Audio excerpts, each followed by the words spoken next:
میں آپ سے شادی نہیں کر سکتی، یہ انگوٹھی واپس لے لیں اور مجھے معاف کر دیں، لیکن میں مزید اس رشتے کا بوجھ نہیں اٹھا سکتی۔ آمنہ نے نظر چراتے ہوئے اسفند کے ہاتھ میں انگوٹھی تھاما لی، جسے دیکھ کر اسفند دہاڑ بے یقین کے عالم میں آمنہ کو دیکھنے لگا۔ اب یہ کیسا مذاق ہے یار آمنہ، تمہیں پتہ ہے نا مجھے اس طرح کے مذاق نہیں پسند۔ خدا کے واسطے مذاق میں بھی ایسی بات نہ کیا کرو،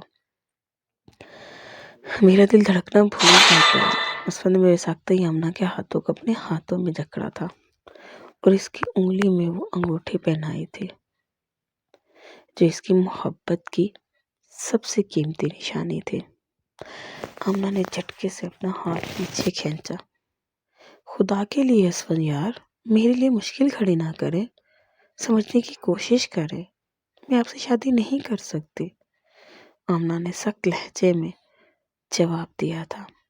اس کی آنکھوں میں بھی اطمینان تھی۔ اس نے اپنا چہرہ موڑ لیا اور اس پر اسفند یار کو احساس ہوا کہ وہ ہرگز بھی مذاق نہیں کر رہی بلکہ وہ واقعی سیریس تھی۔ اسفند نے آمنہ کو بازو سے پکڑ کر، کیا کہہ رہی ہو تم؟ تمہارا دماغ ٹھیک ہے؟ کیوں شادی نہیں کرنی؟ لگتا ہے پھر کسی بات پہ ناراض ہو کے بیٹھ گئی ہو۔ بتاؤ نا کیا بات ہے آمنہ، اس طرح مجھے پریشان نہ کرو یار، اب ہم بچے نہیں ہیں، بڑے ہو گئے ہیں۔ ناراضگی کا مطلب یہ نہیں ہے کہ تم انگوٹھی اتار کے میرے ہاتھ میں تھما دو۔ سختی سے کہتے کہتے اسفند کا لہجہ نرم ہو گیا تھا۔ ہر بات کی وجہ دینی ضروری تو نہیں ہے نا اسفند یار، کیا اتنا کافی نہیں ہے کہ اب میرا دل تمہارے لیے نہیں دھڑکتا؟ آمنہ کی اس بات پر اسفند کا سانس تھم سا گیا۔ یہ بات تو وہ تصور میں بھی نہیں سوچ سکتا تھا کہ آمنہ کو اس سے محبت نہیں رہی۔ وہ بس یک ٹک آمنہ کو دیکھ رہا تھا۔ آمنہ نے اپنی چادر ٹھیک کی، کہنے لگی، ہو سکے تو تم اپنی طرف سے یہ منگنی ختم کرنے کا اعلان کر دو۔ انگوٹھی تو میں تمہیں دے ہی چکی ہوں، مجھ میں اتنی ہمت نہیں ہے کہ میں بابا جان سے بات کروں، لیکن اگر تم نے بڑوں سے بات نہ کی تو مجھے خود سب کو بتانا ہوگا کہ میں مزید رشتے کا بوجھ نہیں اٹھا سکتی۔ آمنہ کے لہجے نے اسفند کے دل پر ایک کاری ضرب لگائی تھی۔ میں کسی سے کچھ نہیں کہوں گا آمنہ، اور نہ یہ منگنی ٹوٹے گی، جو مسئلہ ہے بیٹھ کے حل کرو۔ آمنہ جو واپس جانے کے لیے پلٹی تھی، اسفند نے اسے بازو سے پکڑ کر کھینچا تھا اور واپس اپنے ساتھ لکڑی کی اس بینچ پر بٹھا لیا تھا جو اس پورے پارک کے کونے میں لگی ہوئی تھی۔ آمنہ نے فون کر کے اسے اس پارک میں بلایا تھا اور اسفند یہ سوچ کر آیا تھا کہ شاید وہ کچھ وقت اس کے ساتھ تنہا گزارنا چاہتی ہے، کیونکہ آمنہ کے گھر میں کافی سارے لوگ تھے جن کی موجودگی میں وہ اور اسفند ایک لمحے کے لیے بھی بات نہیں کر سکتے تھے۔ آمنہ ایک چاچا کے ساتھ ایک گھر میں رہتی تھی، اسفند دوسرے چاچا کے ساتھ دوسرے گھر میں رہتا تھا۔ اسفند کو یہی لگا تھا کہ وہ کچھ وقت اس کے ساتھ محبت بھرے پل بتانا چاہتی ہے۔ منگنی کے بعد پہلی بار آمنہ نے اسے تنہائی میں بلایا تھا، اس لیے سرخ گلابوں کا بوکے ہاتھ میں تھامے اسفند اس پارک میں پہنچا تھا، لیکن یہاں بدقسمتی کا ہاتھ لگائے بیٹھی تھی۔ آمنہ نے اس کے ہر خواب کو چکنا چور کر دیا تھا اور اسفند کو یقین ہی نہیں آیا تھا۔ وہ کوئی غیر ہوتی تو شاید اسفند یار یقین کر لیتا کہ اس نے محبت میں دھوکہ دیا ہے، لیکن وہ تو اس کے چاچا کی بیٹی تھی یار، وہ دونوں بچپن سے ساتھ تھے، ایک دوسرے سے محبت کرتے تھے، بہت آسانی سے انہیں یہ محبت حاصل بھی ہو گئی تھی۔ ان کے بڑوں میں اتنا اتفاق تھا کہ اسفند نے جیسے ہی اپنی پسند بیان کی، اس کے بابا جان نے فوراً ہی آمنہ کے لیے رشتہ ڈال دیا تھا۔ اب اس بے وفائی کی وجہ کیا تھی، یہی جاننے کے لیے اس نے آمنہ کو زبردستی اپنے ساتھ بٹھا لیا۔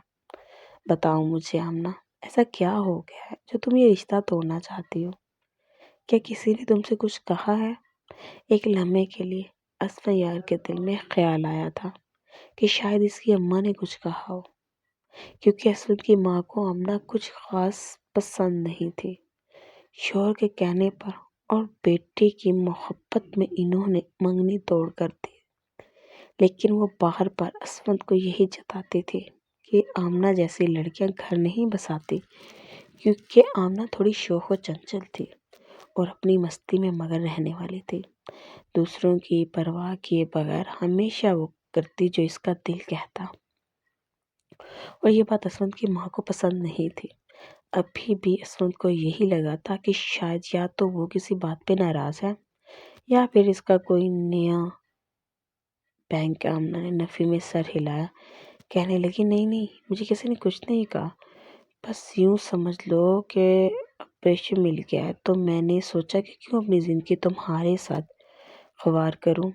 ہر کوئی اپنی زندگی میں آگے بڑھنا چاہتا ہے، اچھی چیز کو پریفر کرتا ہے، میں بھی ایک بہتر اپرچونٹی حاصل کرنا چاہتی ہوں۔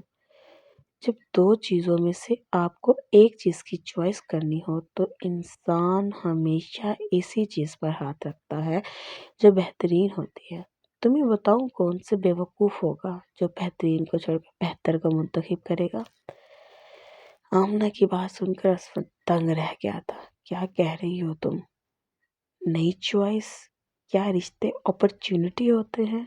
انسان اچھی چیز کو پریفر کرتا ہے، لیکن رشتوں میں محبت کو دیکھا جاتا ہے۔ آمنہ، محبت کوئی چیز تو نہیں ہے؟ کیا جذبات میں بھی بہتر اور بہترین جیسے آپشنز موجود ہوتے ہیں؟ اسود غیر یقینی سے آمنہ کو دیکھ رہا تھا، جس نے آج تک کبھی اس طرح کی کوئی بات نہیں کی تھی۔ دیکھو اسود یار، میں تمہیں اپنے کردار کی صفائی نہیں دوں گی، نہ ہی یہ بتاؤں گی کہ تمہیں آگے کیا کرنا ہے۔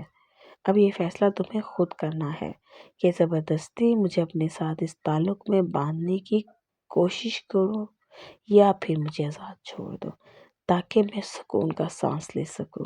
میں نے ساری زندگی جوائنٹ فیملی میں گھٹ کے گزاری ہے، چھوٹی چاچی کو کیا پسند ہے کیا نہیں، اس بات کا خیال رکھ کے میں تھک چکی ہوں۔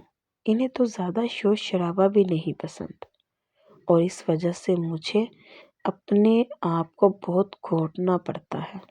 اب تمہارے گھر شادی ہو کر آئے گی تو پھر وہی ڈھیر سارے لوگوں کے بیچ میں مجھے گزارا کرنا ہوگا۔ تمہاری ایک معمولی سی نوکری ہے، ایک کھٹارا سی بائک ہے، زیادہ سے زیادہ تم مجھے کیا دے سکو گے؟ میری 4 خواہشیں پوری کرتے ہی تمہاری جیب خالی ہو جائے گی، پھر وہاں بڑے ابو اور بڑی امی کے ساتھ ساتھ بڑے تایا تائی بھی ہیں۔ اتنے سارے رشتوں کے بیچ میں پھر نہیں الجھنا چاہتی۔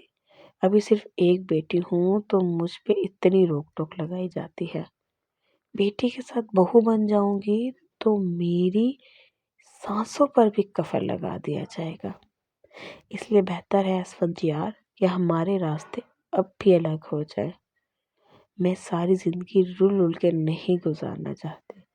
مجھے ایک ایسا انسان مل گیا ہے جو میری ہر خواہش کو پوری کر سکتا ہے، مجھے سر آنکھوں پر بٹھا سکتا ہے، اور میں بھی اس سے ہی شادی کرنا چاہتی ہوں۔ آمنہ نے یہ کہہ کر سر جھکا لیا تھا کہ کہیں آنکھوں میں جھلکتے آنسو اسود یار کو نظر نہ آ جائے۔ اسود یار کے دل کو تو گھونسا لگا تھا۔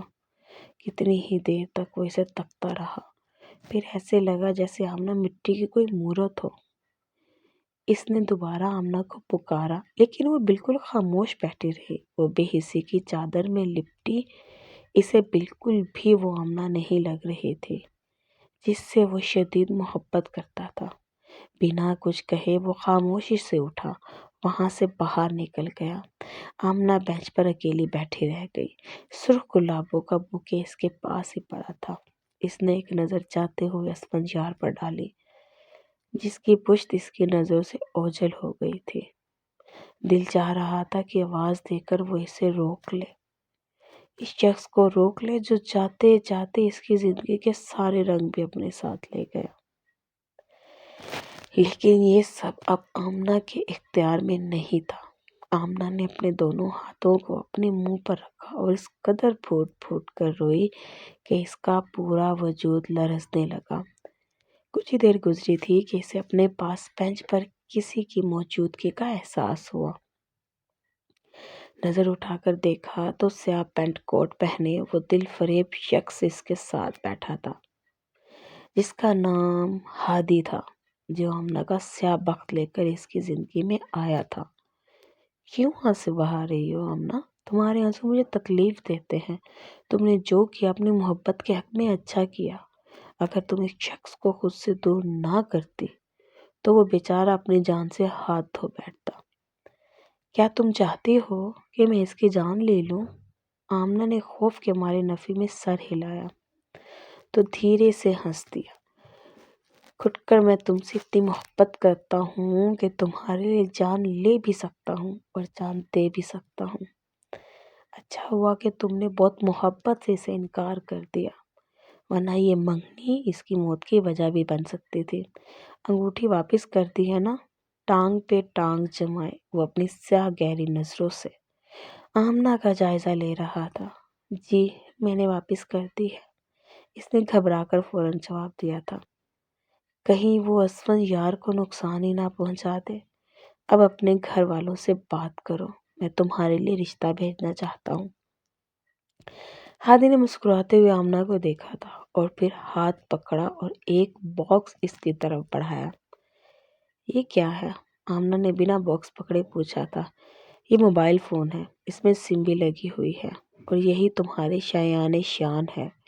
یوں سمجھ لو یہ میری محبت کا پہلا تحفہ ہے، ہادی نے مسکرا کر کہا تھا، اور آمنہ نے کتنے بدن میں آگ لگ گئی تھی۔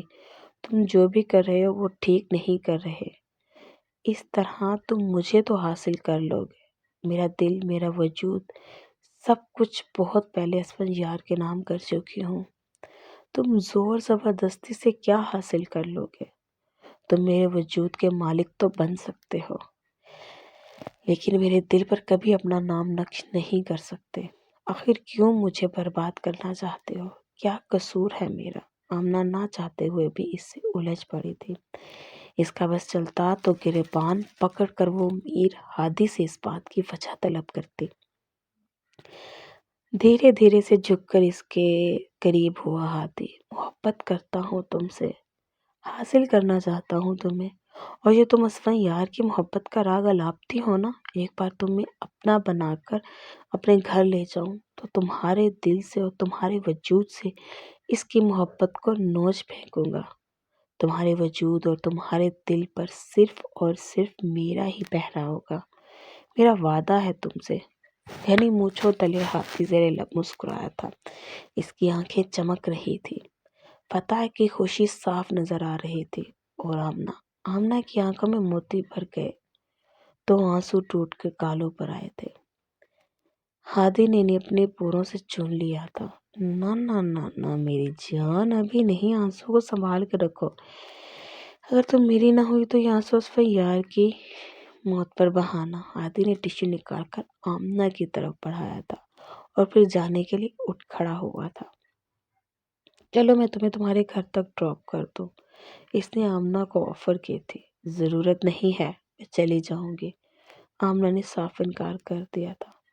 وہ کچھ دیر یوں ہی بیٹھ کر اپنا غم غلط کرنا چاہتی تھی، کیونکہ جس جوائنٹ فیملی کا وہ حصہ تھی وہاں تو اسے آنسو بہانے کے لیے بھی کوئی کونا ملنے والا نہیں تھا۔ ہر طرف لوگ ہی لوگ تھے، اور ان لوگوں کے ہزاروں سوال ہوتے ہیں۔ میر ہادی کندھے اچکاتا ہوا اس پار سے باہر نکل گیا تھا۔ اس کے پیچھے پیچھے اس کے گارڈز بھی نکل گئے تھے۔ اس کے جانے کے بعد آمنہ ایک بار پھر بے بسی سے رونے لگی تھی۔ اسفند یار سے اس کی محبت کی کوئی انتہا نہیں تھی، وہ اس کے لیے کسی بھی حد تک جا سکتی تھی، لیکن اس نے کبھی یہ نہیں سوچا تھا کہ اسی محبت میں ہر حد پار کر کے اسے اسفند یار ہی کو اپنی زندگی سے نکال پھینکنا ہوگا۔ نہ جانے وہ کون سا برا وقت تھا جب ہادی کی اس پر نظر پڑی تھی اور سب کچھ تہس نہس ہو گیا تھا۔ اپنے بالوں کو نوچتی، اپنے گالوں پر تھپڑ برساتی، آمنہ دیکھنے والوں کو کوئی جنونی پاگل لڑکی معلوم ہو رہی تھی۔ کتنی ہی دیر وہ اپنے آپ سے جھگڑتی رہی۔ اسے معلوم تھا کہ اس کے انکار پر اسفند یار کا کیا حال ہوا ہوگا۔ اصل اس کے معاملے میں کتنا احساس تھا یہ اس سے زیادہ بھلا اور کون جانتا۔ اور آج اپنی زندگی میں کسی اور کی موجودگی کا بتا کر اس نے اسفند کے دل کو کیسی ٹھیس پہنچائی تھی، یہ سوچ کر ہی اس کی جان نکل رہی تھی، مگر اس فن کی زندگی کے لیے اسے یہ قدم اٹھانا پڑا تھا۔ اپنا پرس کاندھوں پر ڈالتی وہ مرے مرے قدموں سے باہر نکلتی چلی گئی۔ ابھی تو گھر تک کا سفر طے کرنا تھا، ابھی تو گھر والوں کا سامنا کرنا تھا، رشتہ توڑنے کی وجہ بتانی تھی، میر ہادی کے متعلق گھر میں بات کرنی تھی، اور ہر بات کے بارے میں سوچ کر وہ اپنی موت پر رہی تھی۔ ادھر گھنٹے بعد وہ اپنے گھر کے دروازے پر کھڑی تھی، آنسو پونچھ کر وہ خود کو کمپوز کر چکی تھی، کیونکہ آنے والے ہر لمحے میں اسے بہت سے سوالوں کا سامنا کرنا تھا۔ ہمت کر کے وہ گھر میں داخل ہوئی تو سامنے ہی چچا جان بیٹھے تھے۔ ارے آمنہ کہاں چلی گئی تھی بیٹا؟ کب سے تمہارا انتظار کر رہے ہیں؟ ہم چچا جان نے اسے دیکھتے ہی پہلا سوال کر دیا تھا، جس کا جواب کچھ بھی نہ دے سکی۔ اچھا چلو بیٹھو یہاں، تمہیں پتہ ہے ابھی تمہارے بڑے ابو آئے تھے، ان کی طبیعت کچھ ٹھیک نہیں ہے، وہ کہہ رہے تھے کہ تمہاری اور اسفند کی شادی جلدی طے کر دیتے ہیں، اپنی زندگی میں بچوں کی خوشیاں دیکھنے کی خواہش رکھتے ہیں۔ چاچا جان کی بات سن کر آمنہ کی جان نکلی تھی۔ اس سے پہلے کہ وہ کچھ کہتی، چچی جان بول پڑی، ہاں نا، ہم نے تو فوراً ہاں کہہ دی، کتنا مزہ آئے گا، گھر میں شادی بیاہ کا ماحول ہوگا، یہ تو ہمارے گھر کی پہلی شادی ہے، خوب دھوم دھام سے کریں گے۔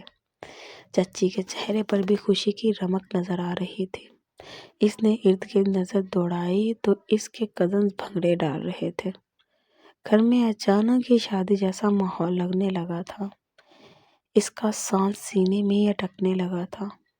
وہ تو کچھ دیر پہلے ہی اسفند کو انگوٹھی واپس کر کے آئی تھی۔ ابھی تو اس نے سوچا تھا کہ وہ دھیرے دھیرے سب کو ہادی کے بارے میں بتائے گی، لیکن کیا خبر تھی کہ اچانک ہی اس کی شادی کا ذکر چھڑ جائے گا۔ بنا کچھ کہے وہ خاموشی سے اپنے کمرے کی طرف بڑھنے لگی تھی تو چچا جان اچھے سے کہنے لگے، ارے ارے اپنی آمنہ کب سے شرمانے لگی؟ مجھے تو لگا تھا میں اسے شادی کے بارے میں بتاؤں گا تو وہ بھی سب کے ساتھ مل کر بھنگڑا ڈالے گی۔ چچا جان ہنس کے بولے تھے، کیونکہ آمنہ کی فطرت تھی ہی ایسی۔ آمنہ نے ایک نظر پلٹ کر چچا جان پر ڈالی اور کمرے میں داخل ہوتے ہی دروازہ بند کر کے دروازے سے ٹیک لگاتی ہوئی بیٹھتی چلی گئی۔ آنسوؤں کا طوفان آنکھوں سے بہہ نکلا تھا۔ یہ وہ دن تھے جن کا انتظار وہ کتنے سالوں سے کر رہی تھی۔ اس کی اور اسود کی شادی میں ابھی 1 سال باقی تھا، لیکن آج اچانک ہی بڑے ابو کی طبیعت خراب ہونے کی وجہ سے اس کی شادی کی بات چھڑ گئی، اور وہ خوش بھی نہ منا سکی، کیونکہ وہ جانتی تھی کہ شادی کسی صورت نہیں ہو سکتی۔ اگر وہ انکار نہ کرتی تو ہادی اسفند کی جان لے لیتا۔ اس میں تو اتنی ہمت بھی نہیں تھی کہ بڑوں کے سامنے انکار کر پاتی۔ اسے انتظار تھا کہ اسفند انکار کرتا۔ کچھ دیر بعد اس نے اسفند کو فون ملایا اور مذوقی غصہ دکھاتے ہوئے بولی کہ یہ کیا طریقہ ہے اسفند؟ میں نے تم سے کہا تھا کہ منگنی ختم کر دو، تم نے شادی کی ہی بات چھیڑ دی۔ کیا چاہتے ہو تم؟ زبردستی بنانا چاہتے ہو؟ کچھ حاصل نہیں ہوگا تمہیں۔ ایسا کر کے وہ انتہائی سختی سے اسفند سے بات کر رہی تھی۔ میں نے شادی کی بات نہیں چھیڑی، کل رات سے بابا جان کی طبیعت بہت خراب تھی، انہیں خود ہی شادی کا خیال آ گیا، میری اور تمہاری بات کو تو ابھی 1 گھنٹہ بھی نہیں ہوا۔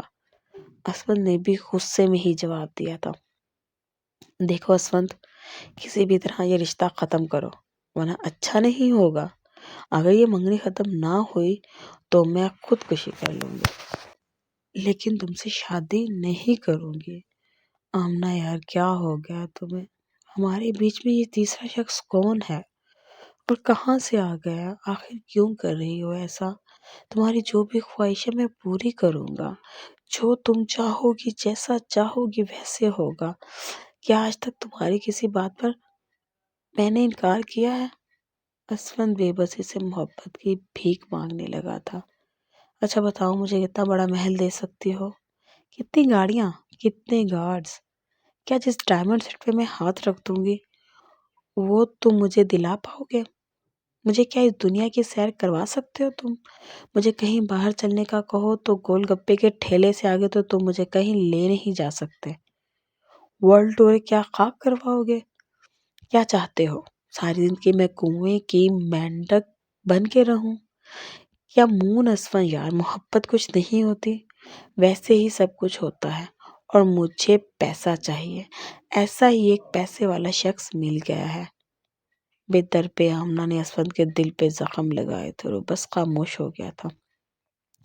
آمنہ کا یہ کون سا روپ تھا وہ سمجھ ہی نہیں پایا تھا۔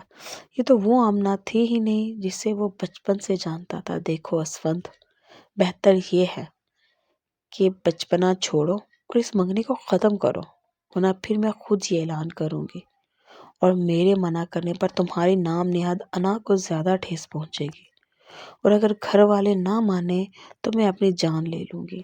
آمنہ نے فون بند کر دیا تھا، خاموشی سے بستر پر لیٹ گئی تھی۔